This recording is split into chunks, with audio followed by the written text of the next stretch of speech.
अधिकारों के बिना स्वतंत्रता का कोई अर्थ नहीं, नेल्सन मंडेला ने कहा था। और ये अधिकार असल में मायने रखें, इसके लिए संस्थाएं होती हैं। आज हम ऐसी ही एक संस्था पर थोड़ी गहराई से बात करने वाले हैं। भारत का राष्ट्रीय अल्पसंख्यक आयोग, यानी नेशनल कमीशन फॉर माइनॉरिटीज, जिसे हम एनसीएम कहेंगे। हमारी ये जो बातचीत है वो इंडियन एक्सप्रेस में छपे एक लेख पर आधारित है।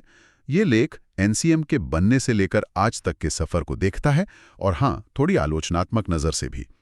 और ये टॉपिक आज इसलिए भी काफ़ी ज़रूरी हो गया है क्योंकि अभी एनसीएम की स्थिति थोड़ी अजीब है।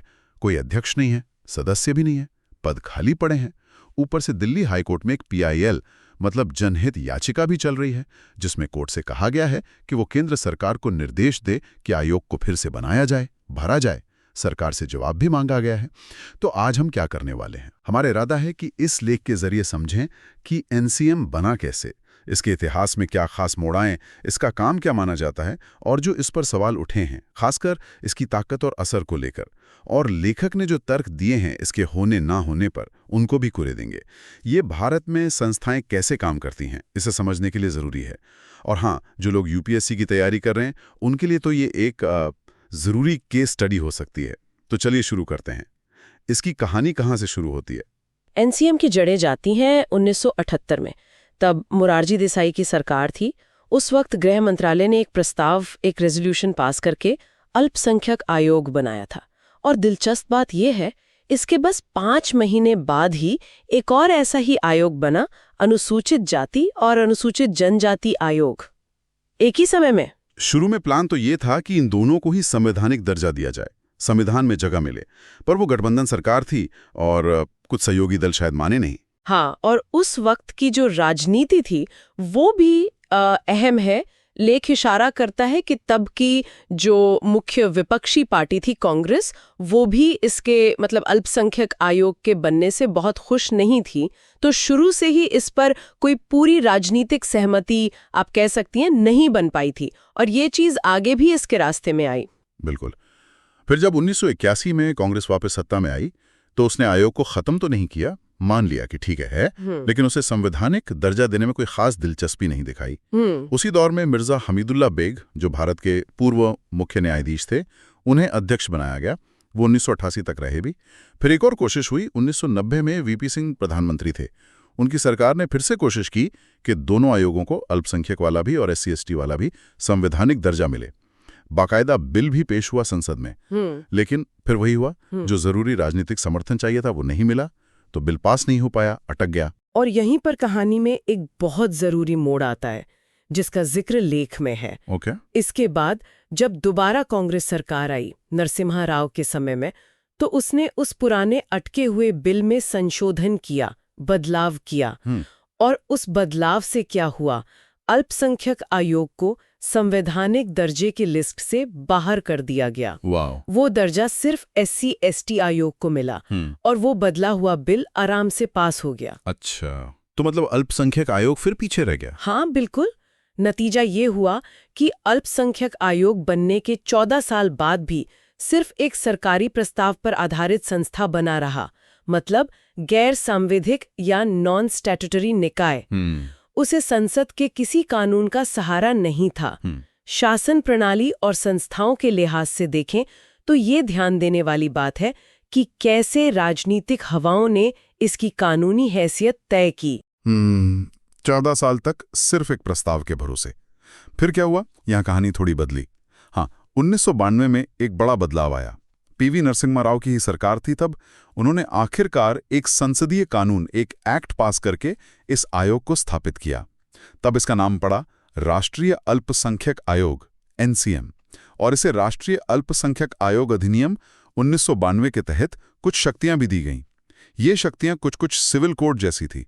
सिविल कोर्ट की शक्तियां मतलब जैसे गवाहों को बुलाना, किसी से शपथ पत्र लेना, सरकारी दफ्तरों से कोई रिकॉर्ड मंगवाना, इस तरह के कुछ सीमित ताकतें मिली, जांच पड़ताल के लिए जरूरी। तो 14 साल बाद इसे सांविधिक दर्जा मिला, स्टैट्यूटरी स्टेटस। मतलब अब ये संसद के कानून से बना था। हाँ, और ये भी जानना दिलचस्प है कि लगभग उसी समय, मतलब 1992-93 में ही उसी सरकार ने एक और कानून पास किया, और उससे बना राष्ट्रीय मानवाधिकार आयोग NHRC। लेख के मुताबिक उसे बनाने का एक घोषित उद्देश्य ये भी बताया गया था कि देश में मानवाधिकार उल्लंघन को लेकर जो बाहर से और देश के अंदर से भी कुछ एजेंसियां कथित तौर पर झूठा और राजनीतिक प्रचार कर रही हैं, उसका मुकाबला किया जा सके। अच्छा। NHRC पहले एक अध्यादेश से बना, फिर मानवाधिकार संरक्षण अधिनियम 1993 आया और इस कानून में एक खास बात थी। जो 3 राष्ट्रीय आयोग पहले से थे, अल्पसंख्यकों वाला NCM, SC/ST वाला और महिलाओं वाला, उनके अध्यक्षों को NHRC का पदेन सदस्य बना दिया गया, एक्स ऑफिशियो मेंबर। पदेन सदस्य यानी जो भी व्यक्ति NCM का अध्यक्ष होगा वो अपने आप ही अपने पद के कारण NHRC का सदस्य भी बन जाएगा, अलग से नियुक्ति की जरूरत नहीं। इससे इन आयोगों में एक जुड़ाव बना। समझ गया। तो कानून बनने के बाद पहला NCM अध्यक्ष कौन था? लेख बताता है कि वो आंध्र प्रदेश हाईकोर्ट के पूर्व जज थे, मोहम्मद सरदार अली खान। उनके बाद दूसरे अध्यक्ष बने वही जिन्होंने ये लेख लिखा है। लेख में नाम नहीं है, पर वो खुद पूर्व अध्यक्ष रहे हैं। लेख के अनुसार इन दोनों शुरुआती अध्यक्षों ने अपना ज्यादा ध्यान संविधान के अनुच्छेद 29 और 30 पर दिया। ये अल्पसंख्यकों के शैक्षिक और सांस्कृतिक अधिकारों से जुड़े हैं। हाँ, कि वो अपने शिक्षण संस्थान चला सकें, अपनी भाषा, अपनी संस्कृति बचा सकें। उनका मानना था कि इन अधिकारों का देश भर में हनन हो रहा था। और उन्होंने आयोग को जो थोड़ी बहुत सिविल कोर्ट वाली शक्तियां मिली थी, उनका इस्तेमाल करके राहत दिलाने की कोशिश की। लेखक के बाद दिल्ली हाईकोर्ट के एक और पूर्व जज मोहम्मद शमीम अध्यक्ष बने। लेकिन लेख ये भी कहता है कि 2003 में जस्टिस शमीम के खटने के बाद से आयोग की कमान ज्यादातर ऐसे लोगों के पास रही जो सीधे तौर पर कानून या न्यायपालिका से नहीं जुड़े थे। ये एक पैटर्न हो सकता है। क्या इससे आयोग के काम पर असर पड़ा? ये तो खैर शोध का विषय है, पर यह बदलाव नोट करने वाला है। कानून की गहरी समझ शायद मामलों को अलग तरीके से देखने में मदद करती हो। आगे बढ़ते हैं।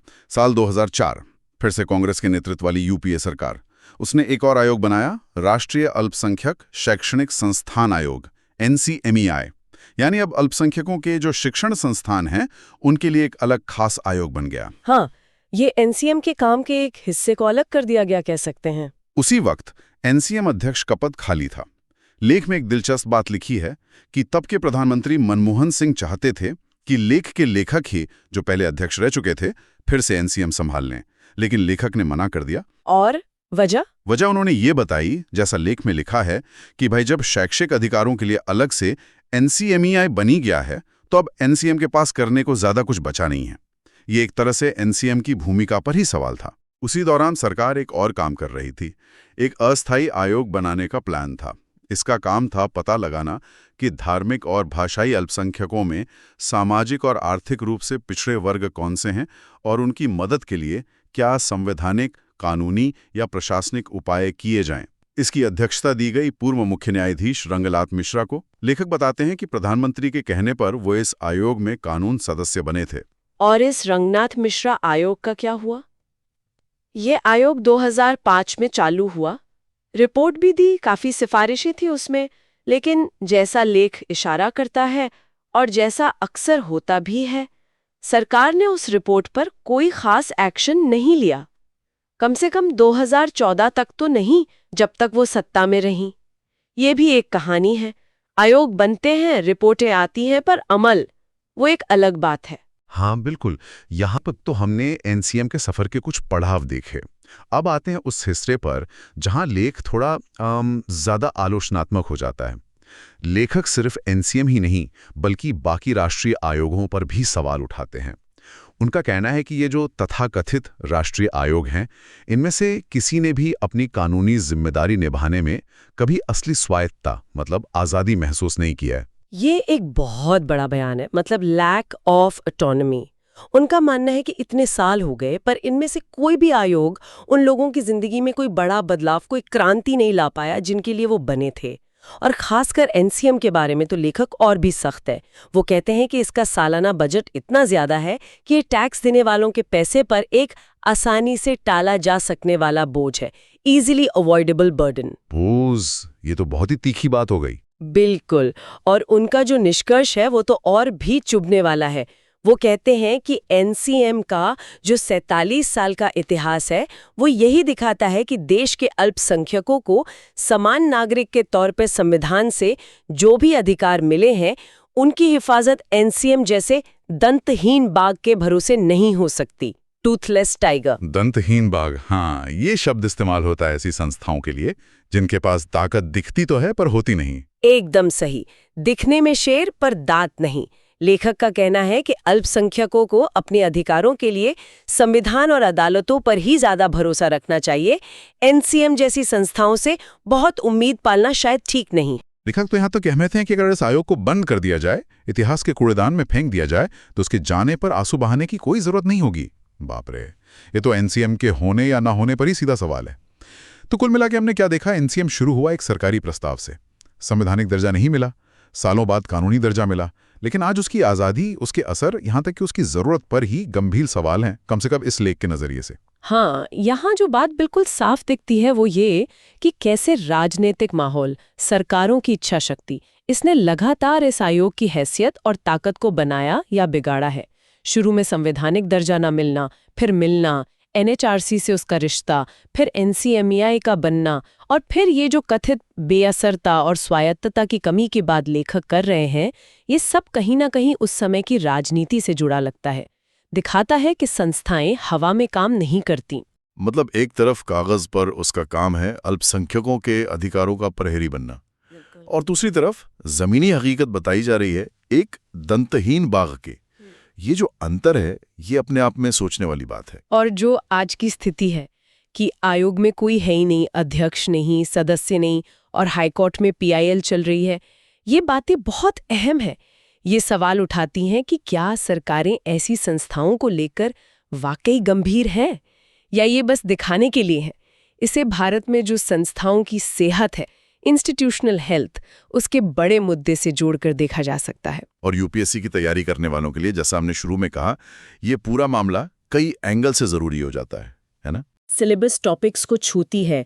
गवर्नेंस है, सांविधिक बनाम संवैधानिक निकाय हैं, उनकी स्वायत्तता, उनकी प्रभावशीलता की चुनौतियां हैं, सामाजिक न्याय है, अल्पसंख्यक अधिकार है, एनसीएम एक्ट 1992, एनएचआरसी एक्ट 1993, अनुच्छेद 29-30, रंगनाथ मिश्रा आयोग, ये सब फैक्ट्स भी हैं प्रीलिम्स के लिए, और मेंस के लिए तो विश्लेषण करने को बहुत कुछ है इसमें। तो ये भी राष्ट्रीय अल्पसंख्यक आयोग के बनने से लेकर अब तक के उतार चढ़ाव, उसके कामकाज पर उठे सवाल और उसके अनिश्चित भविष्य पर हमारी आज की बातचीत, ये चर्चा इंडियन एक्सप्रेस में छपे एक लेख पर आधारित थी। हमने देखा कि कैसे एक संस्था का सफर रहा है और कैसे आज उसकी जरूरत पर ही सवाल उठ रहे हैं। अगर ये बातचीत जानकारी भरी लगी हो, कुछ नया जानने को मिला हो, तो इसे लाइक जरूर करें और हमारे चैनल को सब्सक्राइब भी कर सकते हैं। इस विषय पर अगर आपके मन में कोई सवाल है या कोई और पहलू है जिस पर बात होनी चाहिए, तो नीचे कमेंट्स में जरूर बताएं। और हाँ, जाते जाते एक सवाल हम सबके सोचने के लिए छोड़ जाते हैं। अगर एनसीएम जैसी संस्थाएं, जैसा कि लेख कह रहा है, वाकई उतनी प्रभावी नहीं है या बोझ बन गई हैं, तो फिर अल्पसंख्यकों के अधिकारों की रक्षा और उन्हें बढ़ावा देने के लिए हमारे संवैधानिक ढांचे के अंदर और क्या बेहतर तरीके हो सकते हैं?